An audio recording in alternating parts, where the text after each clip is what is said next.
இன்றைக்கி டின்னர் வந்து பார்த்திங்கன்னா சப்பாத்தி பண்ணலான்னு சொல்லிட்டு பிளான் பண்ணியிருந்தேன். பாப்பாவை வந்து தூங்க வச்சுட்டு அவள் எந்திரிக்கிறதுக்குள்ளே சப்பாத்தி உருட்டி பெனஞ்சு வச்சிடலான்னு சொல்லிட்டு சப்பாத்தி எடுத்து உருட்டி மாவு பிசைஞ்சு வச்சுட்டேன். அதுக்கப்புறம் வந்து பார்த்திங்கன்னா சரி குழம்பு வந்து ஹஸ்பண்ட் வந்து வந்ததுக்கப்புறம் ஏதோ ஒன்று செஞ்சுக்கலாம் அவர்கிட்ட பாப்பாவை கொடுத்துட்டேன்னு சொல்லிட்டு செய்யாமல் இருந்தேன். கரெக்டாக அவரும் ஃபோன் பண்ணிவிட்டு சிக்கன் எடுத்துகிட்டு வருவான்னு கேட்டாங்க. சரி ஒரு 1/2 கிலோ எடுத்துகிட்டு வாங்கன்னு சொல்லிவிட்டு நைட்டுக்கு வந்து வச்சுக்கலாம், சிக்கன் கிரேவி மாதிரி பண்ணி சப்பாத்திக்கு சாப்பிட்டா நல்லாயிருக்கும்னு சொல்லிவிட்டு சிக்கன் கிரேவி பண்ணிட்டோம். ஏன்னா இந்த வீக் வாரம் வந்து பார்த்திங்கன்னா நாங்கள் ஃபிஷ் எடுத்தோம், சிக்கன் எடுக்கல. 2 பேத்துக்குமே சிக்கன் தான் ரொம்ப பிடிக்கும். ஸோ அதனால் சிக்கன் சாப்பிட்டா தான் நம்மளுக்கு சாப்பிட்ட மாதிரியே இருக்கும்.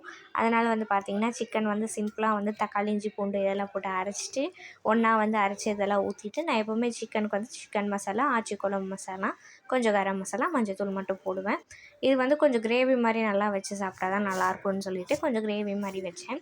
நல்லா கொதிக்க வச்சு எடுத்துட்டிங்கன்னா சிக்கன் ரொம்ப டேஸ்ட்டாக சிம்பிளாக ரெடி ஆயிடும். வந்து கொஞ்சம் பனியாக இருந்துச்சு, அதையும் வச்சு சாப்பிட்டேன்.